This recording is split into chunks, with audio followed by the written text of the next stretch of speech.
નમસ્કાર રામ રામ મિત્રો, આજે આપણે જઈ રહ્યા છીએ કેવી જગ્યાએ, જે અદ્ભુત જગ્યાની હું તમને વાતચીત કરવાનો છું. આપણે જવાના છીએ આજે નિંબાળા ગામે. તો નિંબાળા ગામે શું છે? તો નિંબાળા ગામે રણછોડ પગી જે થઈ ગયા એમની સ્ટોરી કવર કરવા આજે આપણે જઈ રહ્યા છીએ. અને એમની સ્ટોરી ખૂબ જ ઇન્ટરેસ્ટિંગ છે. હાલ એમનો પરિવાર શું કરે છે, એમના ભાઈ અને બધા લોકો શું કરે છે, એના વિશે વાતચીત કરવા આપણે જઈ રહ્યા છીએ લીંબાળા ગામે. લીંબાળા ગામ એ આમ તો અહીંયા વાવથરાદની અંદર આવેલું છે. તો તે જગ્યાએ જવાના છીએ ને તેની આખી સ્ટોરી હું આપણે બતાવવાનો છું. પરંતુ આજ મારી સાથે જોડાયેલા છે અલ્પેશભાઈ. અલ્પેશભાઈ આપણને ગામમાં લઈ જવાના છે અને મારી સાથે છે અરવિંદ. આપણે કેમેરામેનનું શૂટિંગ કરવાનો છે. તો અમે ત્રણેય ભાઈઓ જઈ રહ્યા છીએ. તો મારી વિડીયોની અંદર બનેલા રહેજો. હું ખૂબ જ ઇન્ટરેસ્ટિંગ સ્ટોરી તમને બતાવવા. તો મિત્રો, આપણે આવી ચૂક્યા છીએ લીંબાળા ગામે. લીંબાળા ગામે આપણે જવાના હતા આજે રણછોડભાઈ સવાભાઈ પગીની ઘરે, અને એમની મુલાકાત, એમના પરિવારોની મુલાકાત લેવામાં હતા. આપણે આવી ગયા છીએ એમના ઘરે અને વાતચીત કરીશું એમના ફેમિલીવાળા જોડે, અને એમનું ઇન્ટરવ્યૂ પણ લઈશું. અને જે આપણી ચેનલ છે, જે મેન ચેનલ છે, એ આઈડીની અંદર આપણે ઇન્ટરવ્યૂ મૂકવાનું છે. પરંતુ એ પહેલાં હું તમને બતાવી દઉં અહીંયા કે આપણે શું શું છે. આ છે એમનું ઘર છે. આ અત્યારનું ઘર છે જ્યાં બધા લોકો રહે છે. અને આ બધા લોકો રહે છે, એમના જોડે આપણે મળીશું અને વાતચીત કરીશું. તો આ જો, આ છે એમના પુત્ર છે, રણછોડભાઈના પુત્ર છે, જેમનું નામ છે મહાદેવભાઈ દેસાઈ. ત્યારબાદ આ એમના પરપુત્ર છે, એમનું નામ છે કમલેશભાઈ દેસાઈ. અને આ બાળક કોણ છે? માહી.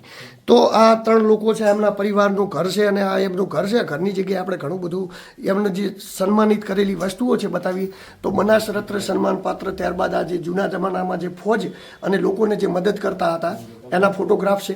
ત્યારબાદ આ ગુજરાત રાજ્ય દ્વારા સન્માન પત્ર આપેલું છે. અને આ એમનો ફોટો છે. અને આ જે તમે સમયે જે જનરલ હતા માણેક શાહ, એમની સાથે ખેંચાવેલો ફોટો છે, સન્માન પત્રો છે.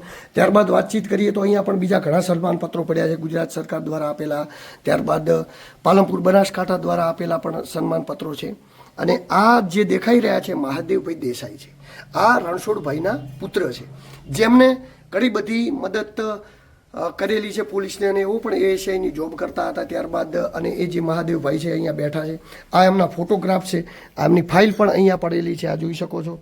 આ રણછોડભાઈ પગીના ફોટોગ્રાફ છે. આ બધા જ એમના ફોટોગ્રાફ છે, જે હું તમને બતાવી રહ્યો છું. ત્યારબાદ વાતચીત કરીએ તો આ એમના મેડલ છે.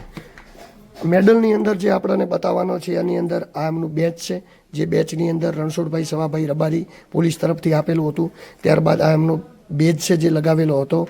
ત્યારબાદ આ એમને મળેલા મેડલો છે, જે આપણે અહીંયા દેખાઈ રહ્યા છે. આ ફાઇલ છે. એ સમયની અંદર કટિંગોની અંદર ઘણું બધું એમના વિશે છપાતું હતું, અને ઘણા બધા ન્યૂઝ છપાયેલા હતા. અને એવા જ એક ન્યૂઝ છે કે દુશ્મનના દાંત ખાટા કરનાર રણછોડ પગીના માથે પાકિસ્તાને 50,000નું ઇનામ જાહેર કર્યું હતું. તો 50,000નું ઇનામ જાહેર કર્યું. પરિવાર જોડે આજે આપણે આવ્યા છીએ અને બધા જોડે આપણે વાતચીત કરવાના છીએ, બેહવાના છીએ, એમના પરિવારની પરિસ્થિતિ આપણે જાણવાના છીએ.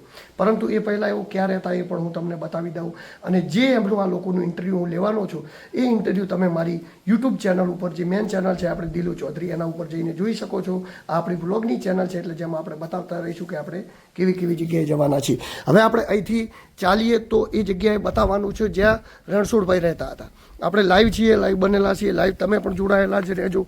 અને આ જે જગ્યાએ આપણે જઈ રહ્યા છીએ ત્યાં રણછોડભાઈ રહેતા હતા. આ એમનું જૂનું મકાન છે, જે મકાનની અંદર રહેતા હતા, જે હાલ બંધ અવસ્થાની અંદર કદાચ પડ્યું છે, પરંતુ તેઓ અહીંયા રહેતા હતા. એમનું જૂનું મકાન છે, જે મકાનની અંદર રણછોડબા રહેતા હતા. અને આ અમને બધું બતાવી રહ્યો છું. અને આ એમનું આખું ઘર છે. આ એમની જગ્યા છે, જે જગ્યાએ અહીંયા ભેંસો અને રાખવામાં આવેલી છે. ત્યારબાદ આ બાજુ પણ આપણે જોઈ શકો છો કે જ્યાં ભેંસો રાખવામાં આવેલી છે. ત્યારબાદ આગળ જઈએ તો એક બીજું ઘર છે, એમના ભાઈનું જ ઘર છે, એ પણ અહીંયા નજીક છે. અને આ વિસ્તારની અંદર અત્યારે રહે છે. તો કુલ મળીને વાતચીત એવી છે કે આ જગ્યાએ અત્યારે એવો છે, જે આ જગ્યાએ આપણે હવે એની સ્ટોરી કવર કરીશું, વાતચીત કરીશું.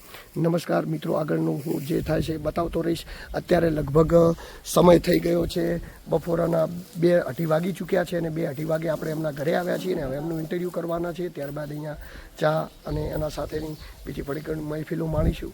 તો નમસ્કાર, મળીશું. દિલુ ચૌધરી.